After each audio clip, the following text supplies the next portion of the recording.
Tuhan kau ingin bisa selalu maka diamun tolonglah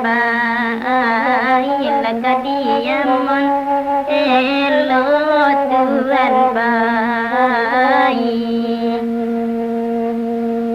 sampaikan salam kanan ke andung alun kapu ulang tahun kini maalun kapu ulang bulan kini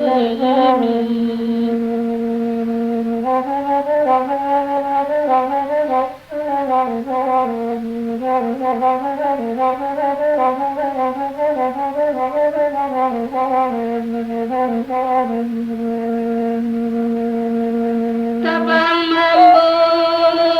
pulang kumbang jati di sabang manyi isi banyi sia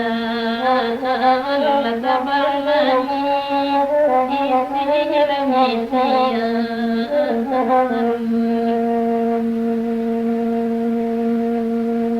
tinggi gunung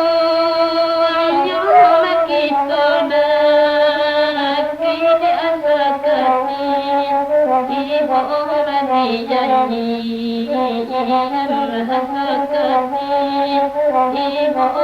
kita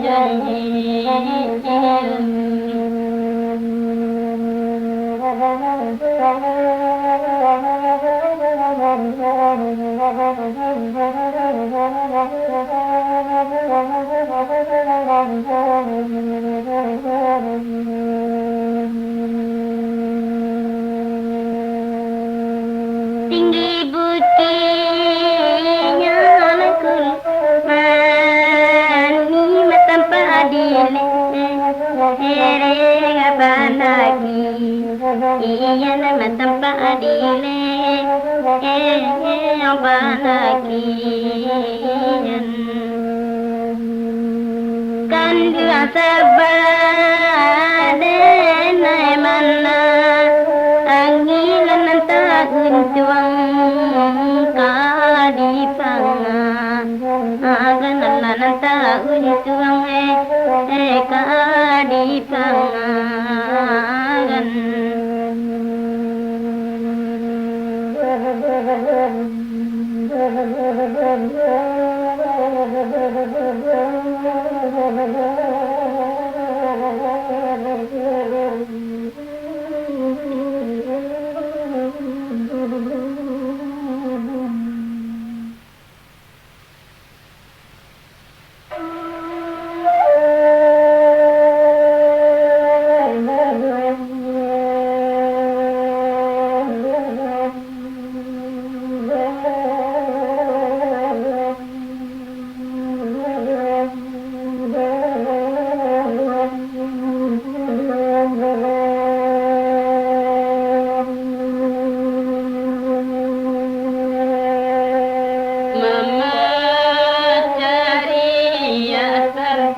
kadipangan lagu daerah Tanjung Sani Tuhan ai Tanjung Sani tolong banagan ai banagan malah bacin to malah dan pame nanu Tuhan Bata kasih tolong imbauan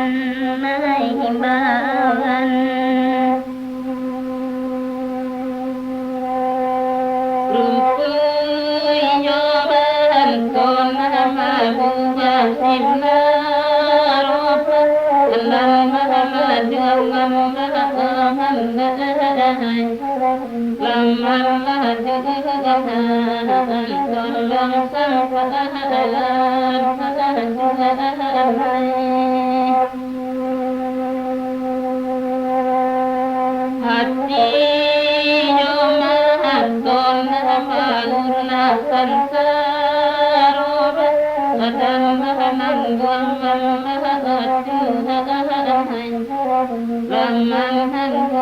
Raman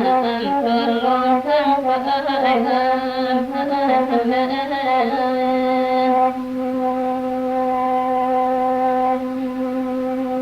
Kurang kapau pulang di kolang tari Pokok dejo bajunya ayam ai jo bajunya tolong banakan ai banakan iya lu ya kanyo alang ayam bapakku di sembanyo ai Tuhan ai di sembanyo tolong banakan ai banakan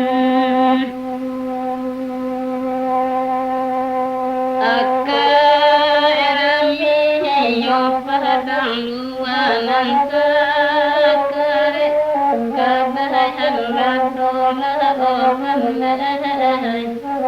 kadayan rado sansai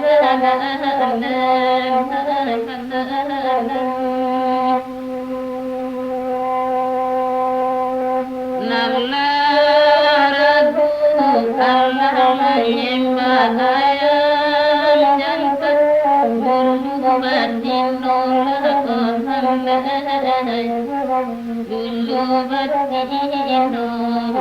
tolong santaran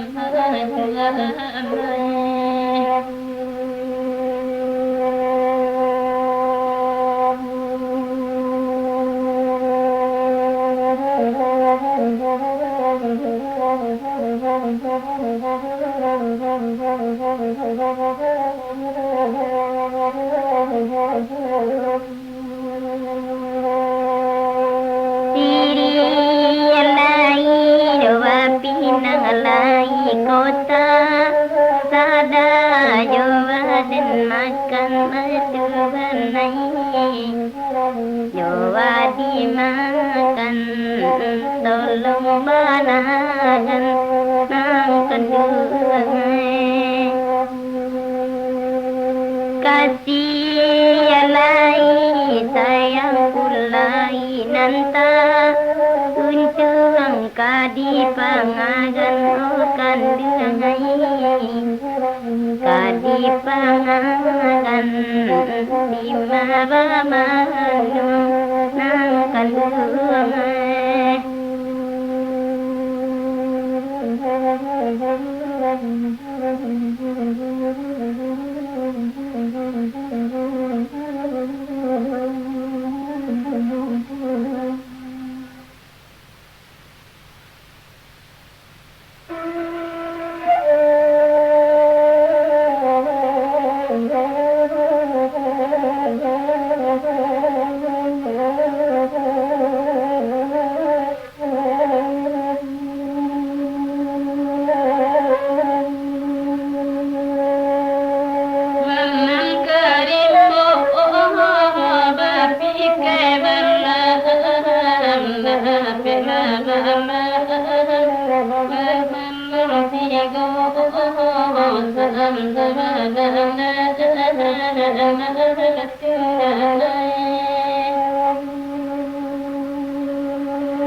Yang basarang ana tenanne banalata sana ala di durinya dolo banagan dela ko banagan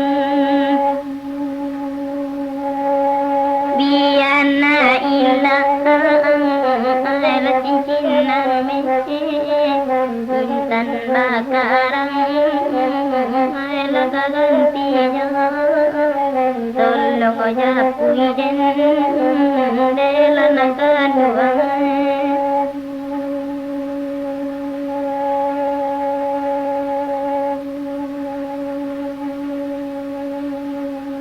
mandake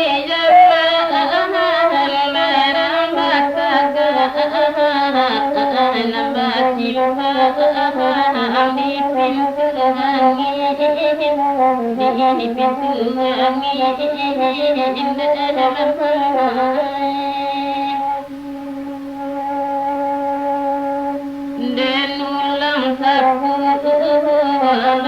cincin perak cincin perak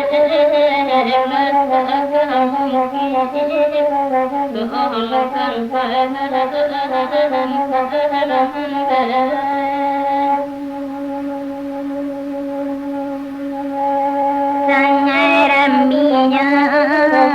ala simpang candu namila de anna lepakan baso japu iden pulang dela koden pulang paya manyapu ala melancu loyang timbago ala tanpa aju karamlah di tangan dela kobanan den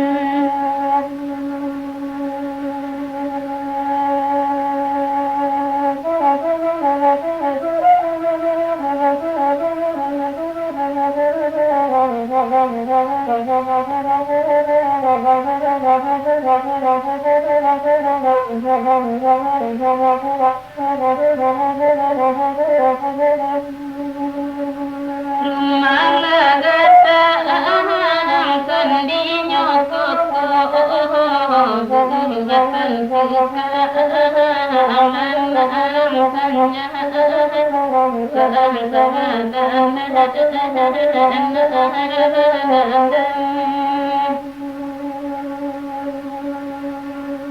manangi cincin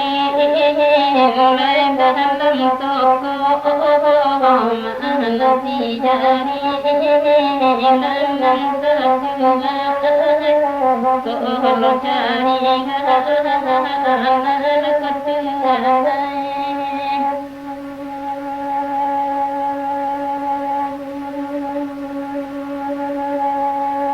Tuhan kau ingin lapita sanu Laila kadiamon tolong tanyakan Imanyo kini dela konyo kini Ai cincin sudah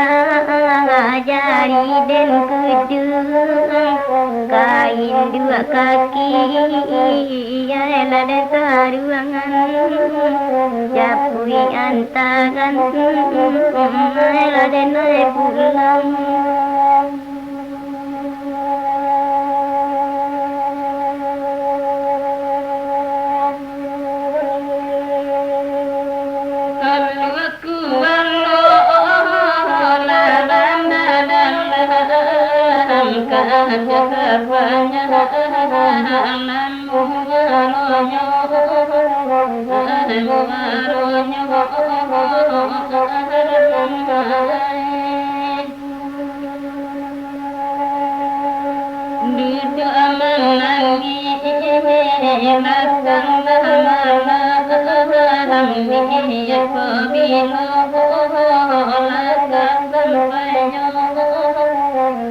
Ai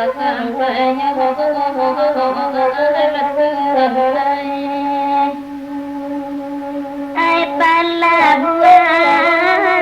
di Padang Aduh di simpang tiga alah saya di nana talata alah simpang tiga kasihan lamo alah sangku ipang di kandungan lima alah taletanya japui dan bali ya selana kandungan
Thank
you.